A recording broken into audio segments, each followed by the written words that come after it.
Hey y'all, welcome back to the Brent Bruce Daily, where each day we take a look and see where home loan interest rates really are, what is making them move, and what to expect for the future. Today is August 30th, 2023. It's now 4:04 p.m. Central Time. I actually had a great opportunity to come out here today. I'm traveling.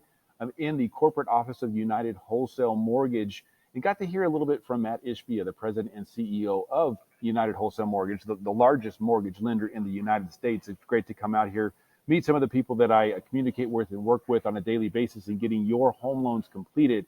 And someone had asked Matt Ishbia during the conference that he was putting on, what does he see home loan interest rates doing? And he was very plain in saying, look, I don't know. There's so much going on. It's very difficult to understand or predict what is going to be happening in the future. But he did say that if he had to make a prediction, he had a 70% chance that we would see home loan interest rates come down in 2024.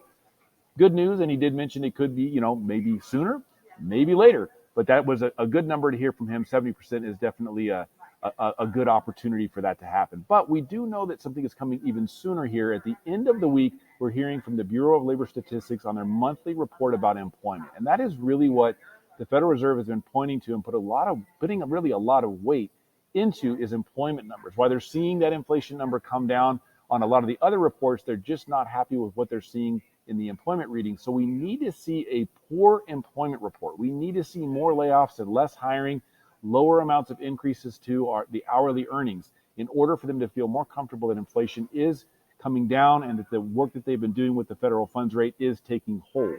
So let's take a look and see where the market is right now ahead of that big report that's coming out at the end of the week. Currently, we are down 4 basis points on the mortgage-backed security.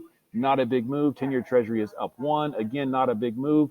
Really just kind of hanging out and waiting to see what happens with the BLS report. Now, we did get a report on employment today from ADP. So ADP is another one of the reporting agencies that we really look at. ADP does a survey of 25 million households and came back showing that the employment reading was coming in a little bit lower than expected. So it came in under expectations, which is what we want.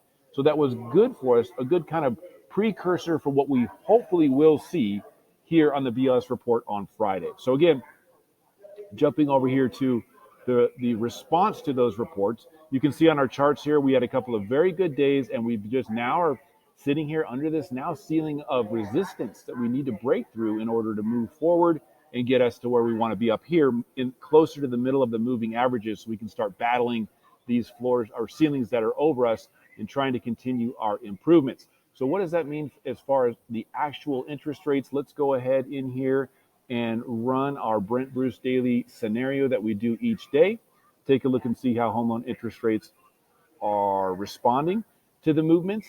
Probably a pretty flat day based on what we're seeing in the mortgage-backed security and 10-year Treasury. And it actually is interesting. 7.375% is up an eighth from what we had yesterday and up an eighth from what we had this morning. So we had intraday reprices for the worse during today's trading. You can see here, though, that there's a large credit that's coming along with that 7.375 of 1,026, a pretty large credit, which tells me that it's not going to take much to get to that 7.25 that we were at yesterday. So let's take a look here with 11 mortgage. 7.25 is costing $194, right? So not a big difference. 11 mortgage is leading the charge here today on the wholesalers that I pay attention to, the banks that I work with, the loan store right behind them. But being that we are here at United Wholesale, let's take a look and see where they are. Down here, they are sitting at 7.375 with a credit of $54. So you can see now a credit of $54 versus a credit of, what is this, $1,026. So it's about $1,000 of a benefit to our buyer if they use a different bank, if they want to put zero down. Okay, so that's why we shop. That's why we pay attention.